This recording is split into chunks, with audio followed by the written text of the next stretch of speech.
बिस्मिल्लाहिर्रहमानिर्रहीम। अस्सलाम वालेकुम students. I am doctor Zara Hameed. हम पीएमएफ का फिजिक्स का लेक्चर स्टार्ट करने लगे हैं। लास्ट टाइम हमने स्टार्ट किया था, उसके अंदर आपका जो पीएमएफ का सिलेबस है उसके बारे में मैंने डिस्कस किया था। उसके बाद हमने थोड़ा सा इंट्रो पढ़ा था कि बेसिकली साइंस क्या है, ठीक है, साइंस की कौन सी ब्रांचेज हैं। उसके बाद जो है ना साइंटिफिक मेथड्स क्या होता है, उसके अंदर कौन से स्टेप्स हैं, ये चीजें हमने डिस्कस की थी।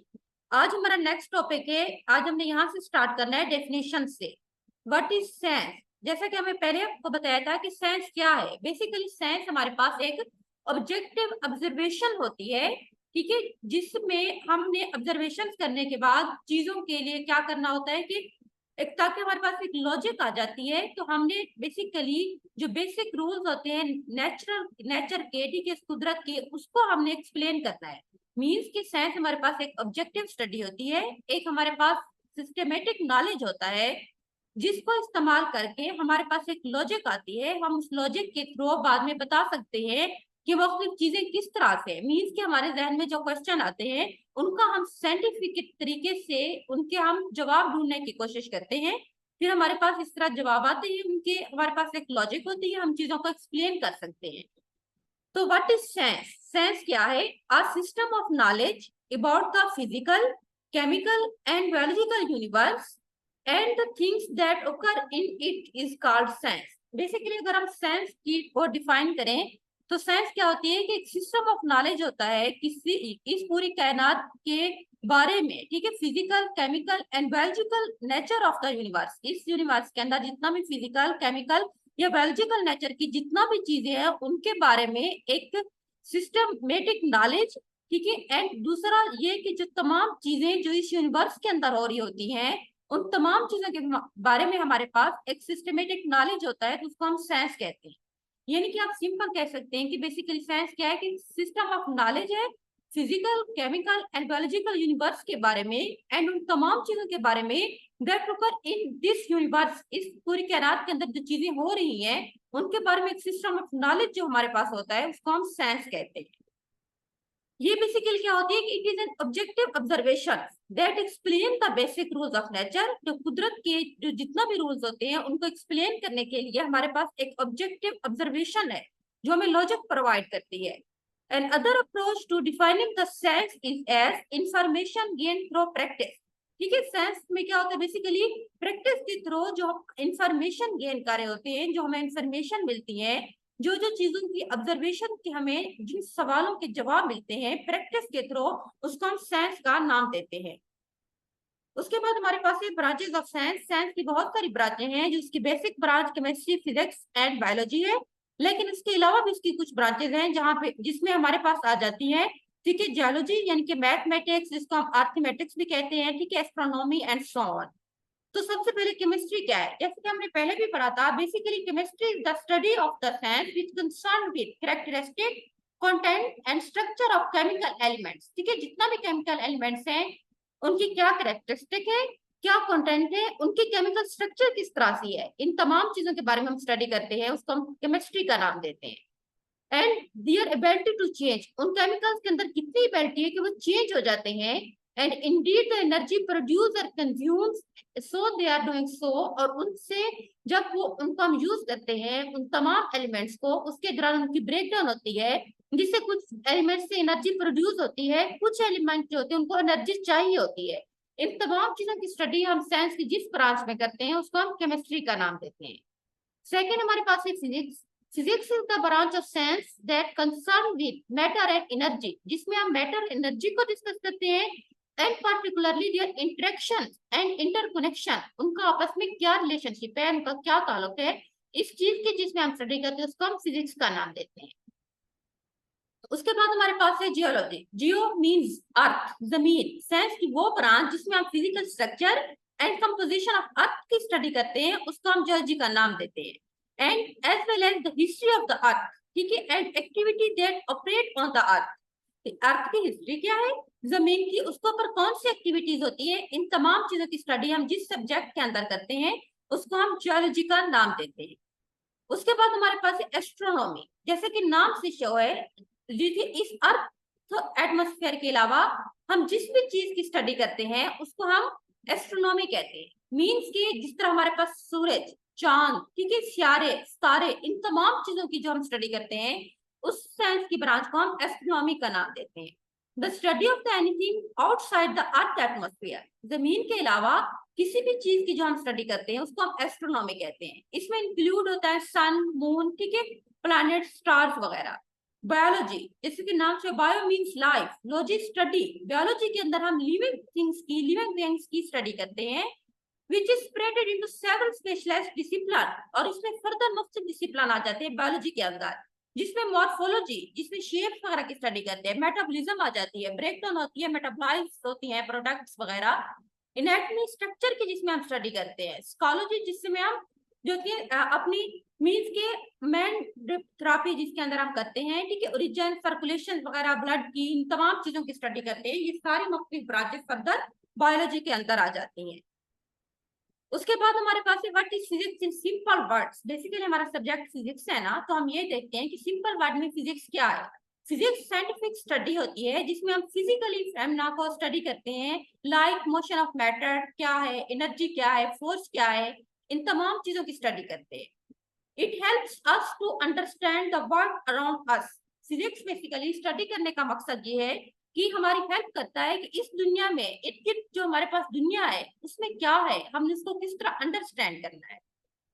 Physics is the most fundamental part of the science, science का सबसे अहम पार्ट है। फिजिक्स को फर्दर मुख्तलिफ ब्रांचेस में आगे डिवाइड किया गया है, जिसमें मैकेनिक्स फिजिक्स है, ठीक है, इलेक्ट्रोमैग्नेटिक फिजिक्स है, मॉडर्न फिजिक्स, ऑप्टिक फिजिक्स, ठीक है, उसके बाद जो थी एस्ट्रोफिजिक्स, ऑप्टिक, न्यूक्लियर फिजिक्स वगैरह, ये हम सारे चैप्टर डिटेल में आगे डिस्कस करेंगे। उसके बाद हम सिंपल आप कह सकते हैं कि physics is the study of matter, energy, space and time, ठीक है, इन तमाम चीजों की स्टडी हम जिस सब्जेक्ट में करते हैं उसको हम फिजिक्स का नाम देते हैं। Physics help us to study in macroscopic level, means की छोटी चीजें जो हमें नजर नहीं आती हम उनको मैक्रोस्कोपिक लेवल के ऊपर स्टडी करते हैं, as well as in macroscopic level, दोनों तरह के, स्मॉल चीजों के भी और बड़ी बड़ी चीजें जिनमें हम मैकेनिक्स वगैरह आ जाती हैं, ठीक है, उन तमाम चीजों की स्टडी हम फिजिक्स के अंदर करते हैं। तो सिंपल आप कह सकते हैं कि फिजिक्स हमारे पास साइंस की वो ब्रांच है जिसमें हम मैटर, एनर्जी, ठीक है, फोर्स वगैरह इन तमाम चीजों की स्टडी करते हैं। आगे हमारे पास टॉपिक है what is the nature of science in physics. अगर हम फिजिक्स पॉइंट ऑफ व्यू से देखते हैं तो साइंस की क्या नेचर है। बेसिकली जिस तरह हमने पहले पढ़ा था कि साइंस एक हमारे पास सिस्टमेटिक नॉलेज होता है, प्रैक्टिस के थ्रू हम अपने सवालों के जवाब ढूंढते हैं, चीजों के बारे में हम अंडरस्टैंडिंग हमारे पास आती है। तो हम सिंपल कह सकते हैं कि science is the human effort to understand the natural world history and the natural world working with observable physical evidence. Means के साइंस हमारे पास एक हमारी कोशिश होती है जिसमें हम अपने जितना भी नेचुरल वर्ल्ड है उसकी हिस्ट्री के बारे में हम अंडरस्टैंड करते हैं, उसके ऊपर किस तरह वर्क हो रहा होता है उसके बारे में हम अंडरस्टैंड करते हैं। किस तरह करते हैं? फिजिकल एविडेंस के थ्रू। फिजिकली तौर पर अगर हमारे पास एविडेंस होते हैं, हमारे पास चीजों की लॉजिक होती है, तो हम उनको एक्सप्लेन कर सकते हैं। इस तरह हमारे हम अंडरस्टैंड कर सकते हैं इस पूरी वर्ल्ड को। हम इसके अंदर डिस्कस करेंगे मुख्तलिफ चीजें, ठीक है, अपने सब्जेक्ट के अंदर। तो साइंस सिंपल आप कह सकते हैं क्या होती है कि ऑब्जर्वेशन, जिसमें हम करते हैं चीजों को आइडेंटिफाई करते हैं, डिस्क्रिप्शन करते हैं, उनको बाद में आइडेंटिफाई करने के बाद हम उनको डिस्क्राइब करते हैं, उसके बाद हम उनकी एक्सपेरिमेंटल इन्वेस्टिगेशंस करते हैं, उसके बाद थ्योरेटिकली एक्सप्लेनेशन करते हैं इस नेचुरल वर्ल्ड की। तो इन तमाम चीजों को हम साइंस कहते हैं। साइंस की जो बेसिक जो है उसको फर्दर सब डिवाइड किया गया है 3 टाइप्स के अंदर। नेचुरल साइंस, सेकेंड हमारे पास है सोशल साइंस, एंड देन हमारे पास है फॉर्मल साइंस। नेचुरल साइंस जैसा कि नाम से शो है, the study of the material world, ठीक है, इस पूरी जो हमारे पास एक नेचुरल वर्ल्ड है, एक मटेरियल वर्ल्ड है, जो चीजें मौजूद है उसकी स्टडी हम करते हैं, उसको हम नेचुरल साइंस का नाम देते हैं। सोशल साइंस जैसा कि नाम से शो है, सोशल मीन्स समाजी, the study of people and society, जितना लोग हैं, जितनी सोसाइटीज वगैरह है, उन तमाम की स्टडी हम करते हैं सोशल साइंस के अंदर। सेकंड उसके बाद हमारे पास है फॉर्मल साइंस, लाइक मैथमेटिक्स वगैरह, उसके अंदर दूसरी चीजें आ जाती है, ठीक है। उसके बाद हमारे पास है ओरिजिन ऑफ साइंस, किस तरह से है इसके बारे में हम थोड़ा सा देख लेते हैं। वो इसके अंदर, इसमें कोई आम चीजें नहीं है, बस जस्ट इसमें हम देखते हैं कि क्या उन्होंने बताया हुआ है कि किस तरह की, ठीक है, मॉडल ऑफ साइंस क्या थे, ये वो सारा, इसके अंदर कोई आपके काम की चीज नहीं है। ये आगे हमारे पास जो पढ़ने वाली चीज है वो है इंटरेस्टिंग साइंस फैक्ट। साइंस के बारे में कुछ इंटरेस्टिंग फैक्ट है जिनके बारे में हमें बताना चाहिए। For example, average human body carries 10 time more bacteria cells than the human cells. Means के जो एक इंसान की एक बॉडी है एवरेज, उसके अंदर जो बैक्टीरियल सेल्स होते हैं वो 10 टाइम ज्यादा होते हैं एज कम्पेयर टू अदर जो हमारे दूसरे नॉर्मल सेल्स हैं। ये एक फैक्ट है जिसके बारे में हमें पता होना चाहिए। ये बस जस्ट कुछ इंटरेस्टिंग बातें हैं, ठीक है, जिनके बारे में एक दफा हम लोग वैसे ही उसको देख लेते हैं कि इसमें क्या है।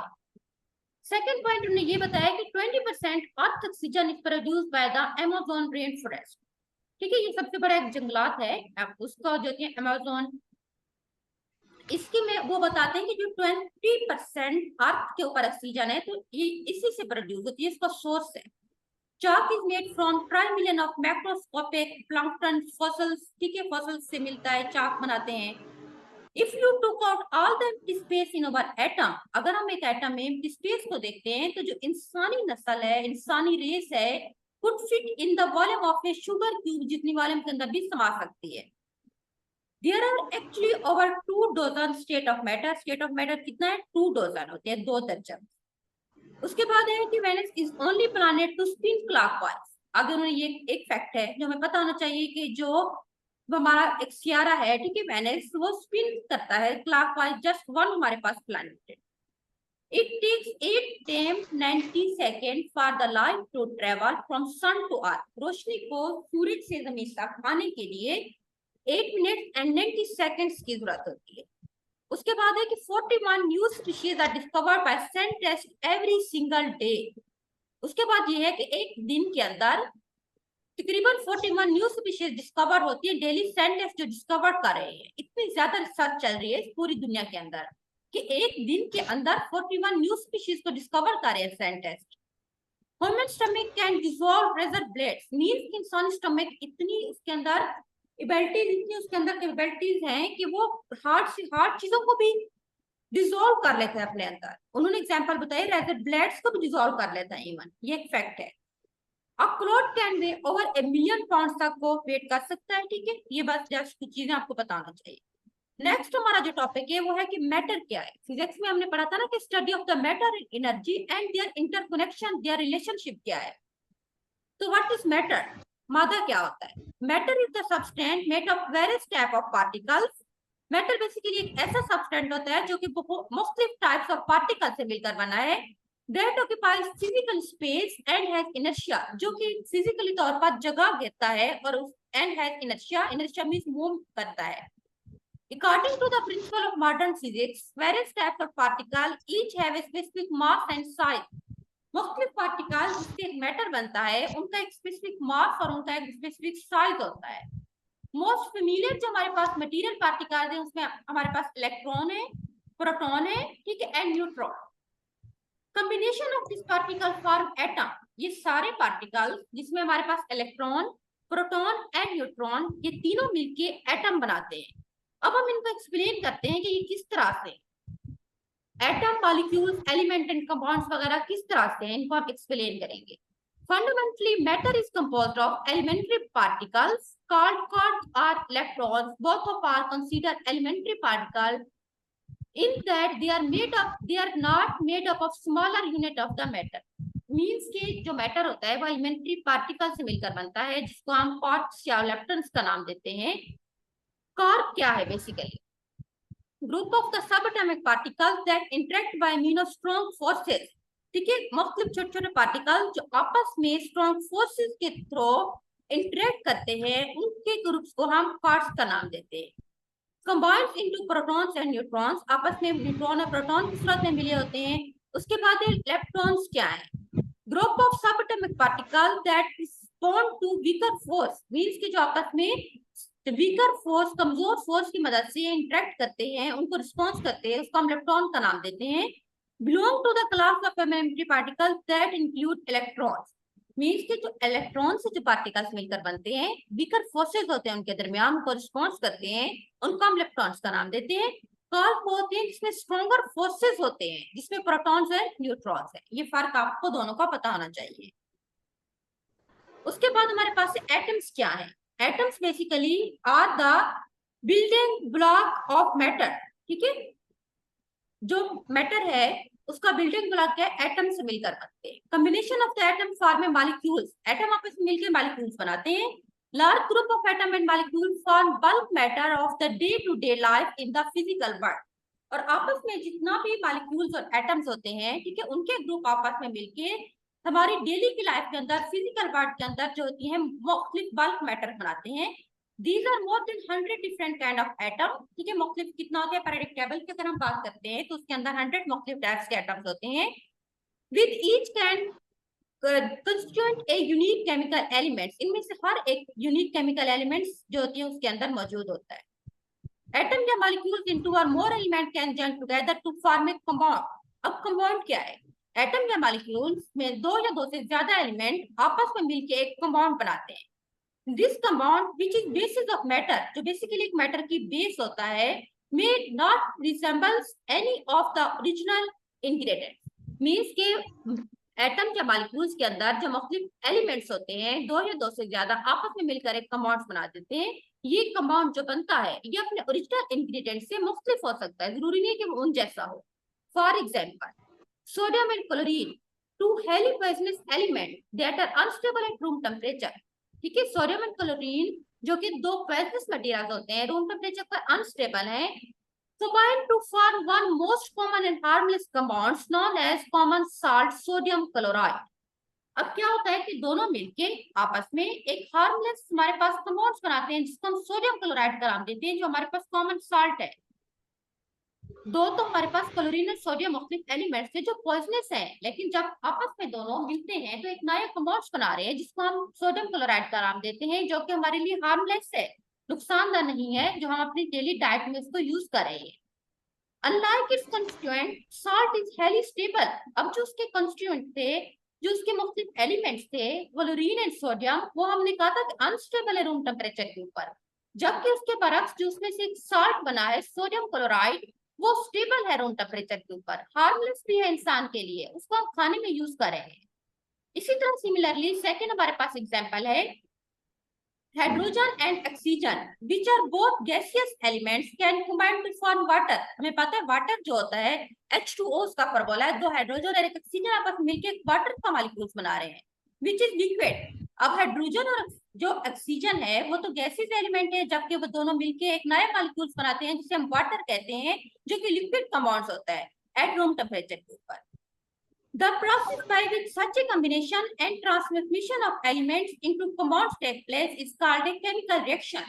अब इस तरह का प्रोसेस जिसमें दो या दो से ज्यादा जो मॉलिक्यूल्स आपस में मिल रहे हैं, एलिमेंट की कॉम्बिनेशन हो रही है, उनकी ट्रांसफॉर्मेशन हो रही है, हमारे पास एक कंपाउंड बन रहा है, इस तमाम प्रोसेस को हम जो है ना केमिकल रिएक्शन का नाम देते हैं।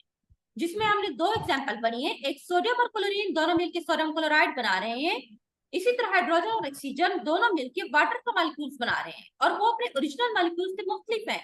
तो इस सारे प्रोसेस को हम केमिकल रिएक्शन का नाम देते हैं। उसके बाद हमारे पास नेक्स्ट टॉपिक है proton, electrons and neutrons in matter.